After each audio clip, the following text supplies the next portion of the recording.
سید الانبیاء والمرسلین، خدا کے عالم نے لارہ ابتداء قرآن بخاری میں ارشاد جعلناکم شعوبا وقبائل، ہم نے آپ لوگوں کے قبیلے اور قومیں تشکیل فرمائی ہیں، اور تمام قبائل میں عزت اور عظمت نسل انسانیت میں جو مقام رسول معظم رحمۃ للعالمین صلی اللہ علیہ وسلم کو حاصل ہے، وہ نہ کسی نبی اور نہ کسی رسول اور نہ کسی اور پر حاصل ہے۔ فخر عیش و جان، ہادی عیش و جان، کائنات عالم کے سب سے بڑے محسن رسول معظم صلی اللہ علیہ وآلہ وسلم ہے۔ اور یہ بات ہر شک اختیار تذبذب سے بات کر ہے کہ سید الانبیاء کا قبیلہ تمام قبائل سے حاصل ہے، اور اس لیے نہیں کہ ہم اس کے ماننے والے ہیں یا ہماری عقیدت ہے کہ کسی نے اسے حق کیا۔ مخبر صادق رسول معظم صلی اللہ علیہ وسلم خود فرماتے ہیں، اللہ نے جب کائنات کو خلق فرمایا تو اللہ نے مجھے بہترین قبیلہ عطا فرمایا۔ ہر دور میں بہترین قبائل سے بہترین قبائل میں سفر کرتا رہا، حتیٰ کہ بنو ہاشم میں اللہ نے مجھے خاندان مسرت نے پسند فرمایا۔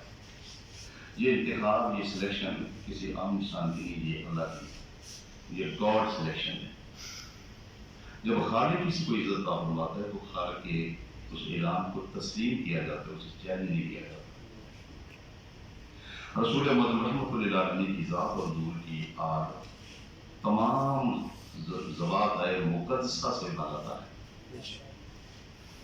نہ پیغمبر کی ذات میں کوئی شک ہے، نہ پیغمبر کے خاندان میں کوئی شک ہے، اور اس کے پیچھے حدیث سے بات اور آیات قرآنیہ اور تاریخ اصحاب و واقعات ایسے ہیں جن میں یہ کلیئر ہے کہ رحمۃ للعالمین کا خاندان تمام خاندانوں سے بالا تھا۔ اب یہ مسئلہ بنا ہر دور میں یہ رہا ہے۔ سرکار صلی اللہ علیہ وسلم کی اپنے دور حیات میں، حضور کے ظاہری زمانہ حیات میں، اس دور میں بھی لوگ کہتے تھے یہ قبیلہ کوئی نہیں، حتیٰ کہ رسول معظم کو اعلان فرمانا پڑا۔ حضور نے خود یہ فرمایا، انا ابن عبد المطلب، عبد المطلب کا بیٹا ہوں، بولا اس میں کوئی شک نہیں ہے۔ اللہ نے جو عزت، جو باپ اور جو مائیں مجھے عطا کی ہیں، آدم سے لے کر حضرت عبداللہ تک، حضرت حوا سے لے کر حضرت آمنہ سلام اللہ علیہ تک، اللہ نے مجھے ہر پاک اور پاک ماں کے سفر میں سے سب طے کروائے۔ سرکار کا خاندان اوپر آبا و اجداد میں ہو یا ان کی اولاد میں، اور اس کا بین ثبوت ملت اسلامیہ کی وہ واضح دلیل ہے جو قرآن کی اشارہ فرماتا ہے، لا اقسم بہذا البلد وانت حل بہذا البلد ووالد وما ولد۔ رسول کائنات کا وہ خاندان ہے جس میں اللہ خود فرمایا، مجھے آپ کے باپ کی قسم، مجھے آپ کی اولاد کی قسم، یعنی جانتین میں، آبا و اجداد میں یا حضور کی اولاد میں، نہ ایسے آبا ہیں نہ ایسی اولاد ہے۔ خدا کے عالم نے رحمت للعالمین کو جب حضور کا بیٹا ارسال فرما دیا تو مکہ کے لوگوں نے کہا ویسے ٹھیک ہے، ان کو شاعرنے کے لیے شوق ہے، نبوت کرنے کے کر لیں گے۔ تو خدا کے عالم نے احکم الحاکمین، اللہ نے کریم قدر عالم نے سورہ کوثر پر نزول فرمایا، جو کہ یہ شاعری نے جو ہمت کی ہے اور ان کا ماٹو بھی یہی ہے، ہم ان کے خاتموں میں شامل ہیں، انا اعطیناک الکوثر۔ اللہ نے جب انبیاء و مسلمین کو کچھ چیز عطا کی ہے تو وہاں آقا کا لفظ استعمال نہیں کیا، یہ بات سمجھنے والی ہے۔ آدم علیہ السلام کو اللہ نے بہت بڑا مقام عطا کیا، تخلیق یا وخلق کو بیدیہ، بہت بڑا آنر ہے۔ اللہ نے مسجود ملائکہ بنایا، بہت بڑا اعزاز ہے۔ خلیفۃ اللہ بنایا، بہت بڑا اعزاز ہے۔ لیکن کسی اعزاز کو نبوت عطا فرمائی، کسی اعزاز پر ذکر کرتے ہوئے اللہ نے یہ نہیں کیا کہ میں نے آقا کیا۔ مجید لفظ ہے ایتا، جیسے یہ لفظ آتا ہے باقی مسئلہ وقات الزکاة، الف اور تا کے ساتھ ایتا و ایتا ذی القربیٰ، اے انبیاء مرسلین کو، انبیاء مرسلین وَإِذَا أَخَذَ مِيثَاقَ النَّبِيِّينَ لَمَا آتَيْتُكُم مِّن کتاب وحکمہ وَإِيتَاءَ کا لفظ ہے۔ آدم کو دینے کے لیے ایتا، نوح کو عطا فرمانے کے لیے ایتا، ابراہیم کو عطا فرمانے کے لیے ایتا، اور جب رسول مدن کی باری کو اللہ فرمایا اِنَّا أَعْطَيْنَا، ہم نے آپ کو عطا کیا۔ یہ ایتا کیا ہے اور عطا کیا ہے، یہ تفصیل گفتگو کا ٹائم نہیں ہے، نہ میں کتاب کے موڈ میں ہوں، دو تین گزارشات بڑے ضروری تھے۔ ہر دور میں نسل رسالت مآب صلی اللہ علیہ وسلم کو مجروح کرنے کے لیے شیطانی، طاغوتی، لادینی قوتوں نے سر اٹھائے، اور ہر دور میں رحمت للعالمین کے پسندیدہ لوگوں نے ان کو کچھ کرا دیا۔ یہ ہماری بہت بڑا عمل ہے پیغمبر کے خاندان کے تحفظ کے لیے، یہ ہمارے خون کا تقاضا ہے، یہ براہ راست سے ثابت ہے۔ سید کہتے کسے ہیں؟ حضرت ہندوستان کی سرزمین کی بہت بڑا نام ہے حضرت فاضل بریلوی کا، وہ فرماتے ہیں سید کو مطلب مطاع، جس کی اطاعت کی جائے۔ سید کا معنی ہے سیادت کرنے والا، قیادت کرنے والا۔ اگر سیدزادی اور سید تو ایک سماجی سمسیا ہے، اس میں مشکل نہیں ہے۔ اگر معاشرتی کے بچے دیکھا جائے اس ان بیلنس ہو، وہ سماج نہیں چل سکے گا۔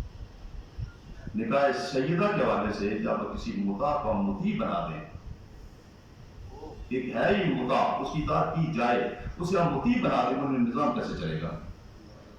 سیادت کا معنی ہوتا ہے سرداری، ان کی اتباع کرنا، ان کی کہنے پہ چلنا، اور سردار مدد رحمۃ اللہ علیہ کا یہ واضح فرمانا ہے نسل کے بعد بات کروں گی۔ سارے انصاب، پوری کائنات عالم میں جتنے انصاب موجود ہیں، جتنی برادریاں موجود ہیں، جتنے قبائل موجود ہیں، وہ قرآن مجید طرف سے وَجَعَلْنَاكُمْ شُعُوبًا وَقَبَائِلَ، ہم نے تمہارے قبیلے بنائے ہیں، ہم نے تمہاری برادریاں بنائی ہیں، ہم نے تمہارے خاندان بنائے۔ جب اللہ نے بنایا تو مانتے کیوں نہیں؟ خاندان بنائے گا۔ وَجَعَلْنَاكُمْ شُعُوبًا وَقَبَائِلَ، شعب بھی موجود ہے، قبیلہ بھی موجود ہے۔ جب تمام قبائل میں دیکھیں گے تو رسول محمد رحمۃ اللہ علیہ کا وہ واحد قبیلہ ہے جو ہر نقش سے بالاتر ہو قبائل کے اعتبار سے۔ تو جب اللہ نے قبیلہ بنایا رسول معظم کا، اور یہ اعزاز بخش رحمۃ اللہ علیہ کے پاک خاندان کو، اس میں یہ رجا شاہ جی ہوں، شاہ صاحب کی بڑا مدد تشریف فرماؤ، لیکن جو فیصلہ خالق نے فرما دیا اس کو تسلیم کرنا چاہیے، اس میں ذرا کی گنجائش نہیں ہے۔ جب اللہ نے رسول محمد رحمۃ اللہ علیہ کی پاکزات کو یہ منصب عطا فرمایا تو جانے کے بعد فرماتے ہیں پھر اس دور میں آج سے لے کر قیامت تک یہ لوگوں کے انصاف، رشتہ داریاں، قیامت کے دن یہ سارے انصاف، ساری رشتہ داریاں منقطع ہو جائیں گی، اور یہ متبقین حدیث کے بعد میں ہے کل سبب و نسب ینقطع یوم القیامت الا نسبی و سحری۔ یہ حدیث مبارکہ حدیث کی گود میں 4 طور سے موجود ہے۔ رسول مدنی فاحشہ فرما رہے کہ قیامت کا دن ہوگا، میرا نسب بھی قائم ہوگا،